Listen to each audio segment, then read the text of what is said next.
Breaking news has a way of turning a sleepy transfer window into a fever pitch overnight. And that's exactly what's happening now with Fermin Lopez. Reports say Chelsea have given the young Barcelona midfielder just 48 hours to give a clear answer, a tight deadline that transforms a negotiation into a crossroads for a player who grew up in La Masia and dreamed of wearing Blaugrana on his sleeve. To understand why this moment matters, you have to look beyond the headline. Fermin is not just another name on a list of prospect. He's the type of technically gifted, creative midfielder modern teams hunger for, comfortable between the lines, able to pick a pass or drive at defenders.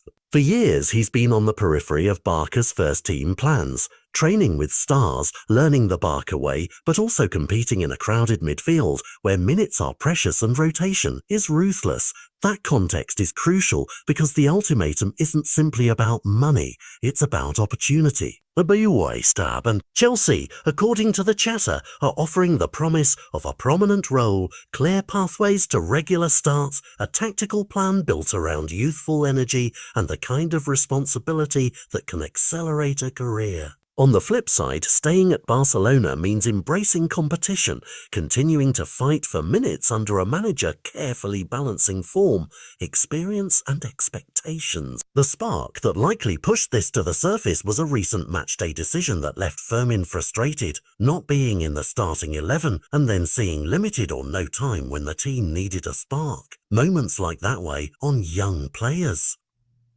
They begin to ask themselves, am I developing here or am I being stalled? A 48-hour ultimatum forces that question into an immediate choice.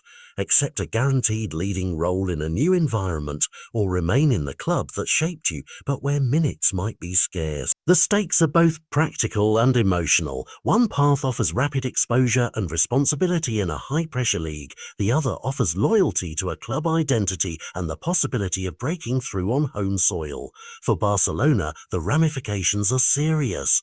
If a homegrown player who came through their academy chooses to leave because he sees limited prospects, critics will point to rotation policy and squad management. It becomes a conversation about Barca's ability to retain and nurture talent amid constant pressure to win now.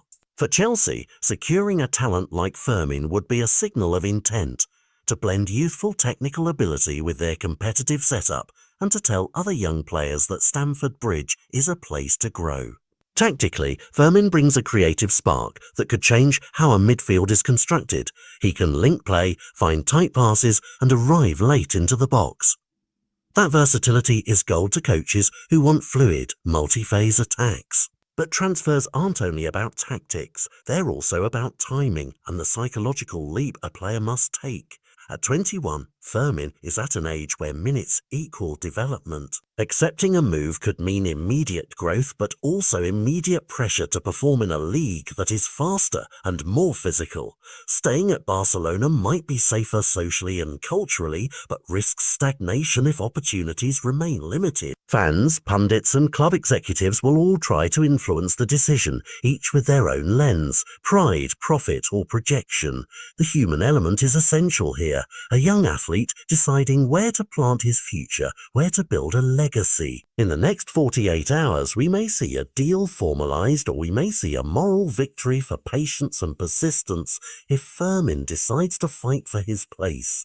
Either outcome sends a message to other young prospects, to clubs managing talent, and to supporters who pride themselves on homegrown stars. So watch this space. This isn't just about one transfer. It's a test case about how elite clubs balance immediate results with long-term player development. The countdown is on, and the decision Fermin makes will ripple across dressing rooms and headlines. What would you do if you were a 21-year-old with La Masia on your CV and Stamford Bridge call?